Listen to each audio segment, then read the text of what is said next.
Assalamualaikum warahmatullahi wabarakatuh. Selamat datang di podcast Bebasan Bedah Esai Terbaik Esan. Bersama saya Dedi Supriyadi. Pada kesempatan pagi hari ini kita akan membahas tentang esai-esai terbaik dari Besan, di mana Besan sendiri merupakan program kerja HMPS MBS 2022 berupa bimbingan kelas kepenulisan, yang outputnya itu sendiri berupa karya esai yang sekarang ini sudah dibukukan berupa e-book yang bisa kalian download di link di deskripsi. Kesempatan pagi hari ini saya ditemani oleh narasumber-narasumber kita yang luar biasa. Yang pertama ada Mbak Vina Rahayu, yang kedua ada Mas Chandra. Gimana kabarnya hari ini? Alhamdulillah sehat, Mas. Oke, alhamdulillah sehat ya. Iya. Kuliah masih aman gitu ya? Aman. Mungkin bisa perkenalan dulu ya. Kita mulai dari yang cowok dulu mungkin. Mas Chandra, mau nggak Mas? Oke, perkenalkan nama saya Muhammad Chandra Utama, dari kelas 6B MBS asal Boyolali. Di semester 6 ya Mas? Iya. Oke, dari Boyolali. Kesibukannya sekarang ngapain aja Mas ini? Untuk kesibukannya tentu kuliah, Ya. berorganisasi dua itu. Menulis? Menulis sih sekarang udah enggak ya Mas. Oke, Ya. lagi fokus tugas-tugas dulu Iya, gitu ya Mas ya? tugas-tugas Oke. Ada akun-akun sosial media mungkin yang bisa di itu Mas? Oh iya, akun Instagram. Iya, Nama, Instagram. M Chandra Utama _ Oke, kemudian kita ke narasumber yang kedua, ada Mbak Vina. Monggo Mbak Vina perkenalan dulu. Memperkenalkan, nama saya Vina Rahayu dari kelas MBS 4G asal dari Sragen. Semester 4 dari Sragen. Sragen. Oke, kesibukannya ngapain aja Mbak sekarang? Ini kesibukannya kuliah dan berorganisasi. Di sama ya? Iya. Oke. Menulis juga? Masih menulis. Oke, akun Instagram ada? Ada. Twitter ada, cuman nggak begitu aktif. Nggak begitu aktif. Iya. Mungkin Instagramnya aja yang bisa. Instagram itu ada _Vina, N-nya double, A-nya double, _ra. Oke, ini dari Sragen dan Boyolali. Gimana kabarnya hari ini Mas Mbak? Alhamdulillah. Awal semester masih semangat ya? Masih. Alhamdulillah. Tugas-tugas aman? Aman. Aman. Mental aman berarti ya? Aman, sangat Oke. aman. Kita langsung mulai aja bagaimana ini? Iya, Oke. langsung aja nggak Oke, apa-apa. kita ini pertanyaan yang umum-umum dulu ya. Oke, monggo. Membahas tentang menulis itu. Ini kan esai ya Mbak? Iya. Itu dulu itu awalnya esai itu gimana? Mungkin bisa dimulai dari yang cowok dulu mungkin Ya, ya Mbak ya. Mas Chandra. Monggo Mas Chandra. Awal menulis esai itu sebenarnya pada saat awal-awal mengikuti kelas itu kan pasti dapat arahan itu dari koordinator, baik dari HMS juga, terus dari siapa ya, pembimbing Mas Aswan ya, Mas Iya. Aswan. Iya, Mas Mas Aswa. Itu terkait bagaimana cara menulis esai, terus juga dikasih tahu juga supaya kita itu rajin untuk membaca dan menulis gitu. Oke. Kalau Mbak Vina sendiri gimana ini Mbak Vina? Kalau saya pribadi itu pertama kali nulis ya dari Besan, karena belum ada basic. Cuman dulu sempat pengen jadi penulis, tapi sama orang tua nggak support untuk masuk keuangan aja. Terus akhirnya saya masuk manajemen. Mungkin ada kesempatan di HMPS buat ikut kepenulisan, ya saya ikut.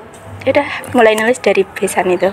Oke, berarti bisa dikatakan ini program kerja Besan ini membuat semangat menulis mahasiswa itu meningkat gitu ya Mbak ya? Iya. Oke. Kalau motivasi awalnya itu aku pengen ikut Besan ini, soalnya biar bisa nulis, itu kenapa Mbak? Motivasinya itu gimana itu? Kalau motivasi kan saya di sekeliling saya banyak orang-orang berbakat Mas, di akademik, di olahraga itu banyak sekali, musik, tapi saya pribadi jujur belum menemukan bakat saya. Berarti menemukan jati diri nih. Iya. Dalam Terus, proses menemukan jati diri kayak iya, gitu. di Besan ini kok jadi senang nulis, maksudnya passion saya gitu loh, menemukan bakat ceritanya. Menurut Mbak Vina itu menulis itu bisa membantu Mbak Vina menemukan jati diri kayak gitu ya? Kurang lebih mungkin kayak gitu Iya, ya Mbak ya? benar. Oke, untuk Mas Chandra sendiri gimana Mas? Kalau saya sih motivasinya hanya untuk menyelesaikan tugas akhir ya dari kelas Besan gitu. Jadi belum ada apa ya, mungkin bakatnya sih kayak ya nggak di kepenulisan gitu. Tapi sampai sekarang kalian berdua ini masih sering nulis-nulis gitu nggak? Masih, saya masih sering ngisi WordPress-nya dari HMPress juga. Masih di esai juga itu? Iya, apa di gimana? esai juga. Kalau Masnya juga masih sering? Kalau saya sih udah enggak ya Mas. Udah enggak, nulis esai. Oke, kalau gini Mas, ini kan buat esai itu kan sampai dibuat kelas kepenulisan itu kan berarti ada cara-caranya gitu ya Mas. Kalau sampai saat ini itu menemukan topik, salah satu yang cara untuk membuat esai itu kan ada topik tema kayak gitu ya Mas. Itu cara menemukannya gimana Mas? Ini cara menemukan ide topik ya, itu biasanya membaca artikel atau ya jurnal gitu yang trending pada saat ini itu apa. Kalau saya itu kan karena minatnya di sepak bola, maka Iya. topik tentang esai yang saya bahas itu tentang bola gitu. Oh iya, berarti referensi gitu ya Mas, Iya. referensi. Kalau Mbak Vina sendiri gimana Mbak? Sama, kita banyak-banyak cari referensi ya Mas, dari artikel. Terus saya juga kadang kalau bosen baca, capek baca, nggak mood baca, itu biasanya saya cari referensinya lewat video podcast atau berita-berita yang sedang trending gitu. Iya. Oh, berarti kalau lewat referensi itu kita harus membaca dan melihat dulu nih berarti. Iya, karena ide itu menurut saya muncul ketika kita sudah melihat, membaca dan Kemudian merasakan mengetahui. gitu. Iya, Iya, oke. terus kira-kira wah ini unik nih untuk dia jadikan tulisan gitu. Terus kalau kemarin kan kalian berdua udah buat esai gitu ya, berarti Iya. udah buat karya nih. Iya. Itu kesulitannya itu apa aja Mas itu kemarin? Mungkin dari Mbak Vina dulu apa ya? Iya Mbak Vina dulu. Iya, kalau saya kesulitannya itu di mood untuk nulisnya, Mas. Karena saya tipe orang yang kalau sedang semangat ya semangat banget, Mood-moodan tapi berarti kalau ya?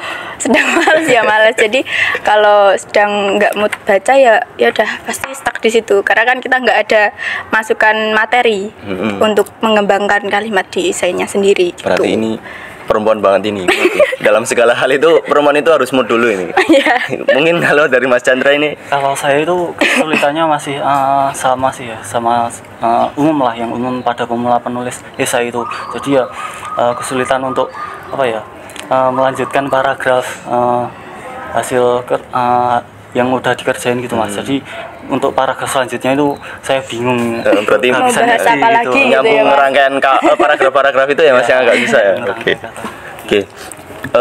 Ini kan kemarin Mbak Vina itu buatnya tentang apa Mbak berarti? Tentang e-wallet, Mas. E-wallet itu apa sih Mbak? Oh, kalau e-wallet itu menurut saya itu adalah sistem elektronik digital yang memudahkan kita dalam bertransaksi. Jadi saya kan juga pengguna e-wallet. Jadi menurut saya e-wallet adalah sistem yang memudahkan saya banget, karena kan sempat Covid juga kita kan dibatasi untuk berkontak langsung ya, berkontak fisik. Jadi ya itu sih sistem digital yang memudahkan kita dalam bertransaksi. Dalam bertransaksi. Iya. Kenapa Mbak ngambil e-wallet itu kenapa? Kenapa dijadikan bahan esai gitu? Kalau saya pribadi karena saya pemakai juga, dan waktu itu kan sedang booming-boomingnya. Bahasanya pemakai ya, aduh. Agak kemana-kemana ya. Iya. Maksudnya pengguna. Iya. Saya ralat ini. Pengguna e-wallet juga. Jadi kemudian akhir-akhir ini kan sangat booming penggunaan e-commerce, itu juga pembayarannya banyak sekali yang menggunakan e-wallet juga.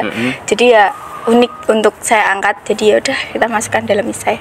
Gitu. Kalau cari informasi-informasi tentang e-walletnya Mbak atau perkembangan gimana caranya itu Mbak? Kalau aku juga baca artikel sama berita-berita yang membahas tentang itu loh, e-wallet sama e-commerce. Karena kan banyak banget sekarang kayak mahasiswa juga ngangkat tema itu kan, Iya. penggunaan e-wallet, e-commerce itu. Karena sekarang semuanya serba Semua digital serba ya Mbak? digital, Jadi kalau iya. mungkin kalau kita nggak mengikuti perkembangan juga Iya. ya gitu ya Mbak berarti ya? Iya. Kalau cara kerja e-walletnya itu apa Mbak yang Mbak Vina tahu itu? Jadi cara kerjanya ya gini Mas, kita kan biasanya kalau transaksi secara cash itu kan harus pakai uang cash. Iya. Itu kan otomatis juga kemarin Covid itu kan besar kemungkinan kita untuk Membatasi kita ya. tertular ya. Kalau dari e-wallet sendiri kita tinggal top up saja, itu bisa di mana saja, di Indo Alfa semuanya bisa, bahkan di counter-counter itu bisa semua top up. Jadi kalau mau pembuatan transaksi itu tinggal scan barcode, itu sudah selesai. Memudahkan banget. Iya, mudah banget. Jadi emang e-wallet itu menjawab perkembangan zaman ini. Iya. Terus nggak ada pemotongan uang admin juga Mas kalau di e-wallet itu. Oh iya. Kalau setahu saya kan di e-wallet itu ada namanya cashback gitu ya Mbak. Iya. Nah, sebagai mahasiswa di kampus Islam itu gimana pendapat Mbak Vina terkait hal itu Mbak? Kalau saya sih sempat baca artikel ya Mas, untuk cashback sendiri itu menurut para ulama fikih sama ulama kontemporer itu diperbolehkan asal kita mengetahui akad di awal. Iya. Kemudian transaksi tersebut tidak menunjukkan ke dalam praktik hutang berbunga. Iya. Kemudian kita tahu barang yang diperjualbelikan, harga yang dijual barang yang kita beli itu sesuai harga pasar. Jadi tidak menjatuhkan pesaing yang lain. Jadi menurut saya cashback itu adalah seperti reward dari iya. penjual, karena kita belinya banyak sekali, ya, banyak atau gitu. dalam waktu-waktu tertentu biasanya Iya, gitu. gitu. Berarti yang penting itu sesuai dengan syariat Iya, gitu, nggak yang ada penting horor tidak dan ada, lain sebagainya iya, gitu. tidak merugikan satu sama lain. Iya, benar sekali. Oke. Kalau Mas Chandra tadi bilang tentang olahraga ya Mas. Olahraga. Kenapa dari sekian banyak apa namanya topik yang bisa dibahas di esai kok kenapa ngambilnya olahraga itu kenapa Mas? Karena saya salah satu penggemar klub sepak bola Eropa, dan juga saya juga pada saat itu mengamati terjadi peristiwa itu kan ada Rusia menginvasi Ukraina iya. ya. Itu kan berdampak dari segala bidang loh, salah satunya olahraga yaitu sepak bola gitu berdampaknya. Ya, kalau di induk sepak bola dunia kan namanya FIFA ya Mas. Iya, FIFA. Kalau yang Eropa itu UEFA. Bener ya Mas Iya, gitu bener. ya. Itu gimana cara nyari tahu tentang dua badan olahraga tersebut, sepak bola khususnya itu ya Mas ya. Untuk informasi yang bisa saya dapatkan itu beragam ya. Salah satunya juga media online, terus juga ada akun-akun sepak bola, terus juga ada akun wartawan atau jurnalis sepak bola di Eropa yang terkenal. Iya ya, berarti intinya itu harus membaca gitu ya. Iya, Kalau mau nulis itu emang harus membaca ya harus Mas ya? membaca. Jadi kalau ini FIFA sama UEFA itu kan setahu saya itu menerapkan standar apa itu namanya Mas? Standar ganda apa ya? Ganda. Terhadap Rusia apa ya? Rusia, Nah, itu menurut Mas Chandra itu gimana Mas terkait hal itu? Sebenarnya kan itu standar ganda itu maksudnya gini Mas. Itu FIFA dan UEFA itu kan membuat aturan bahwa sepak bola itu tidak boleh dicampur sama urusan politik. Namun kenyataannya pada saat terjadinya invasi itu malah dia melanggar aturan yang telah dia buat. Jadi dia memasukkan unsur-unsur politik ke dalam sepak bola. Dalam olahraga padahal harusnya olahraga itu bersih ya Mas ya. Iya, Tanpa ada politik dan lain sebagainya gitu Mas ya. Gini, ini kan Israel itu kan juga ada apa namanya dikesampingkan atau ada tindakan-tindakan khusus dari FIFA atau UEFA Mas. Itu gimana itu Mas kalau kayak gitu? Kalau Israel dulu kan juga pernah menginvasi Palestina, iya. Sampai sekarang mungkin masih ya Mas ya. Sampai Iya. sekarang itu juga malah tidak mendapatkan sanksi ya, atau kalau kasarnya itu membanet lah Mas. Kan Rusia sekarang ini masih dibanet FIFA, tidak boleh bermain sepak bola. Pemainnya tidak boleh bermain di Eropa, terus tidak boleh main di kompetisi-kompetisi seperti Piala Dunia, Piala Eropa gitu. Kalau Israel masih diperbolehkan Mas, jadi tidak ada sanksi khusus gitu loh Mas. Padahal sama-sama menginvasi Iya. dan itu bisa berdampak tadi kebersihan dari olahraga tadi Iya. yang harusnya itu nggak tercampur dengan politik. Tapi dibedakan itu berarti Iya, Mas. Itu bedakan. apa namanya tindakan FIFA atau UEFA ini tuh menurut Mas Chandra ini bijak nggak gitu, egois apa gimana Mas? Kalau tindakan FIFA ini sebenarnya tidak benar ya Mas ya, karena udah udah membuat aturan yang mana aturan itu kan pasti ditaati Iya. oleh banyak orang, tapi malah Dilanggar sendiri gitu. sendiri gitu.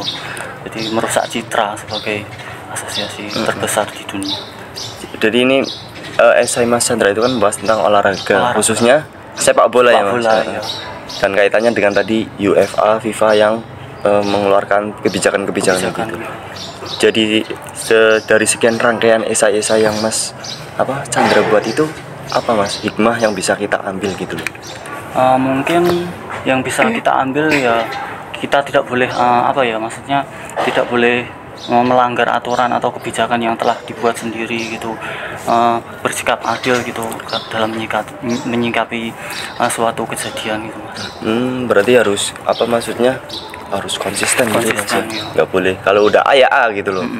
Karena itu bisa, apalagi itu kan induk sepak bola dunia itu kalau pasti jadi sorotan dunia kalau iya kan ya Mas. Makanya mungkin Mas Chandra buat ini juga tindakan yang diambil FIFA sama UEFA itu juga kontroversi mungkin gitu ya. Mungkin dijadikan bahas untuk buat esai ini ya Mas ya. Iya.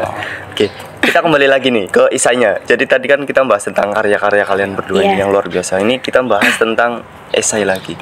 Tadi kan kesulitannya itu ada mood, ada lain sebagainya. Kalau saya sendiri juga pernah buat esai. Jadi esai itu saya buat itu lumayan lama. Satu karena waktu, kedua itu karena bingung mau nulis apa ini. Jadi gimana itu Mas untuk mengatasi hal-hal stuck yang kayak gitu. Jadi kita itu stuck ide gitu. Itu gimana? Dari Mbak Vina mungkin gimana, Kalau Mbak? dari saya ya, kalau dari saya karena stuck itu biasanya karena kita nggak ada bahan, Iya. kita itu cari referensi itu tadi. Saya kan biasanya sering nonton video-video di channel YouTube. Kita cari podcast yang bisa menambah referensi kita, wawasan kita, pengetahuan kita. Jadi kita bisa ngembangin itu semua menjadi karya esai. Terus ketika kita tidak mood, biasanya saya melakukan hal yang saya senangi. Main. Iya. Ya kan. Terus ya Belanja e-wallet ya. belanja, ya Iya. betul. Belanja e-wallet. Jadinya ya buat diri kita seneng dulu, kemudian ya nanti akan tumbuh sendiri sih keinginan, wah aku habis main mau ngapain ya. Gitu. Biasanya saya gitu, Mas. Berarti ini ada kaitannya sama tadi kesulitan mood. Iya. Berarti moodnya Kita memperbaiki diperbaiki mood dulu. Terus nyari referensi. Iya. Nanti insya Allah ketemu gitu ya. Iya, karena kalau referensi kalau cuman baca aja kadang kan bosen ya, Mas. Iya. Jadi kita selingi dengan dengerin podcast atau bisa lihat-lihat berita terkini Mungkin referensinya gitu. bisa diketik di WA mungkin. Soalnya kalau lihat WA kan lumayan lama itu ya. Iya, bisa diketik lewat WA. Iya. Bener. Mungkin dari Mas Chandra sendiri gimana itu, Mas? Kalau saya ketika menyikapi stuck ide ya, membaca ulang sih Mas, membaca ulang hasil esai, terus mungkin bisa diteliti apa sih kurangnya dari esai ini, terus juga saya juga mencari referensi dari berita-berita dan akun jurnalistik. Berarti mungkin melihat barangkali ada kata atau kalimat Iya, yang bisa yang bisa kita kembangkan kita lagi kembangkan. sebenarnya Iya. ya, Mas ya. Iya. Benar. Oh, sebenarnya kayak gitu. Terus gini, Mas, kalau yang di esai itu kan menulis itu kan karya apa namanya, otentik ya, punya kita sendiri yang Iya. nggak ada kode etiknya untuk nggak plagiat gitu. Oh iya. Ya kan itu kan sekarang itu banyak banget yang kayak gitu, Mas. Plagiat, Itu oh iya. gimana itu, Mas, cara mengatasi yang plagiat kayak gitu? Cara yang mengatasi untuk plagiat versi saya itu sering ya Mas, untuk saya gunakan pada tugas-tugas lain itu dengan parafrase Mas, dengan membaca poin atau inti dari sebuah berita atau informasi yang kita dapat, terus kita ubah dengan bahasa kita sendiri. Oh, Iya, iya. gitu. Jadi artinya parafrase gitu. Parafrase. Kalau Mbak Vina gimana, Mbak? Ya kurang lebih sama Mas Chandra. Jadi kita baca dulu apa pengenang apa yang kita ketahui tentang apa yang kita baca itu, kemudian kita ubah dengan kata-kata kita. Jadi juga hindari yang kita ngutip langsung dari referensi. Misal Mas Dedi menulis sebuah artikel, dari artikel yang ditulis Mas Dedi terus kalimatnya dikopas gitu loh Mas. Iya. Nah itu kan bisa menjurus kepada Plagiat. plagiarisme. Iya. Itu melanggar Jadi, kode etik iya. penulis gitu ya, Mbak ya. Iya, hindari langsung mengutip dari artikelnya. Hindari kontrol C gitu ya. Iya, kontrol V, hindari. Terus kontrol V gitu ya. Bener ya, kontrol sama V. Iya, ya? bener. Jadi menghindari kopas namanya. Kopas, iya. Oke, kalau menulis esai sejauh ini manfaat yang bisa diambil itu apa, Mas? Kalau dari saya itu ya dapat mengembangkan gagasan atau ide ya Mas ya. Kan soalnya kita juga mencari informasi itu, kita ambil yang poin-poin penting terus kita kembangkan lagi gitu Mas. Terus juga dapat manfaat lainnya itu kita dapat menambah kemampuan dalam berparafrase gitu, memparafrasekan Iya. suatu kalimat. Apalagi kita mahasiswa, Iya, nanti skripsian harus bisa. parafrase Harus gitu ya. parafrase. Kalau Mbak Vina sendiri gimana, Pak ini? Kalau saya dari segi aktivitas saya jadi lebih sering membaca, otomatis. Kemudian dari segi pengetahuan dan ilmu juga pastinya bertambah, dan dari wawasan dan pengetahuan yang kita dapatkan dari membaca itu bisa menambah kemampuan kita dalam public speaking. Karena public speaking kan kuncinya kita harus tahu apa yang ingin kita ucapkan kan Mas. Iya. Nah, jadi ya dari itu saya bisa lebih lebih pede untuk berbicara, karena ya kita udah tahu apa yang ingin kita ucapkan di situ. Ya, berarti Gitu. menulis esai itu secara tidak langsung itu di psikologis itu mengurangi tekanan mental. Iya. Iya kan, karena kita bisa menuangkan itu toh. Iya. Menuangkan itu dalam sebuah tulisan gitu. Iya, Yang kita benar. sampaikan kemudian bisa berargumentasi juga mungkin Iya. gitu ya. Oke, ini kan kalian berdua itu kan disuruh ke sini ya. Iya. Itu kan buat maparin tentang esai ya, Iya. yang dipilih oleh pengurus HMPS. HMPS Iya. karena karya kalian itu luar biasa. Ini tips trik buatnya itu gimana Mas ini? Dari siapa? Iya, mungkin dari siapa ini? Mas Chandra Ya, dulu Mas ya. Chandra dulu. Monggo. Kalau tips dan triknya dalam membuat esai supaya bagus itu saya biasanya diskusi sama teman saya, Mas. Jadi terkait esai itu saya diskusi.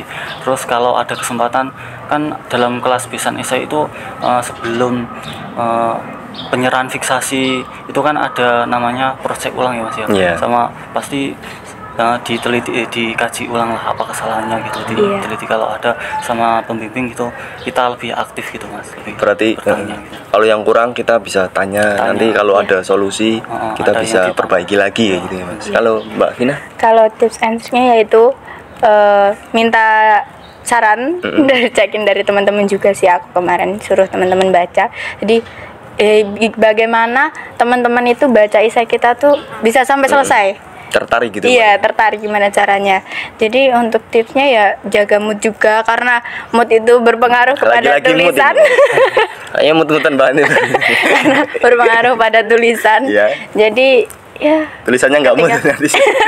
iya, karena kalau nggak mood ya tulisannya nggak akan jadi, Mas. Kayak tulisannya terlalu monoton gitu loh. Iya. Gitu, Berarti Kak. intinya itu kita harus lihat dari perspektif orang lain Iya. sebelum kita Jadi- benar-benar fix menyerahkan Ya, karya itu. kadang kan dari kitanya menurut kita udah bagus, tapi menurut orang lain kan masih belum.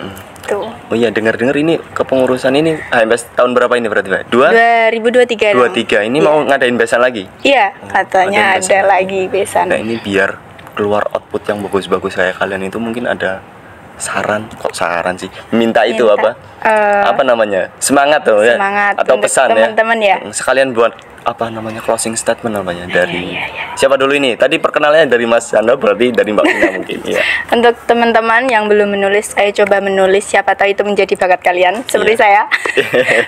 Untuk yang sudah menulis, semangat untuk menulis. Jadi ketika kamu berkurang motivasinya, cari cara buat motivasi itu naik lagi. Karena kita tidak tahu karya kita bisa menjadi value untuk diri kita, dan karya kita bisa mengangkat nama kita suatu saat nanti. Gitu. Dari Mas Chandra ini. Kalau dari saya mungkin untuk teman-teman yang akan menulis esai itu pesannya nikmati tiap prosesnya dan kerjakan dengan sepenuh hati. Dengan begitu nanti pasti akan mendatangkan banyak manfaat bagi teman-teman gitu. Berarti harus semangat gitu ya. Iya. Mas, ya. Oke. Kita sudah banyak ngobrol ini ya, terkait dengan esai dan membahas tentang karya-karya kalian berdua. Ini udah berapa menit ini kira-kira? 20 menit ada. 20 menit ada ya. Sampai keringetan itu. Masih pagi nih Iya. padahal. Masih pagi tapi keringetan ya, kayak lari-lari Mbak ya. Oke, mungkin cukup ya pembahasan kita, podcast kita tentang apa namanya? Bebesan ini, iya. Iya. Semoga tahun depan besannya itu bisa kalau kemarin berapa, 1 bulan?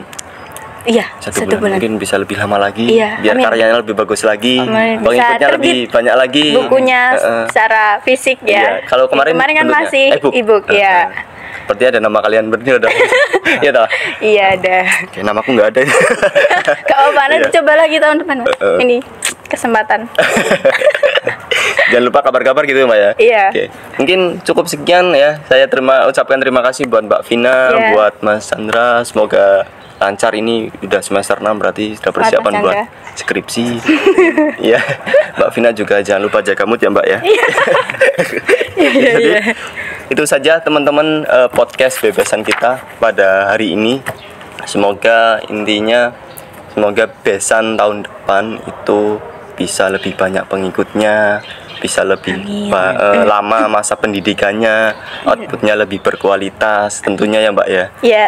Itu mungkin sekian dari saya. Jangan lupa tetap menulis dan jaga mood. Terima kasih. Wassalamualaikum warahmatullahi wabarakatuh.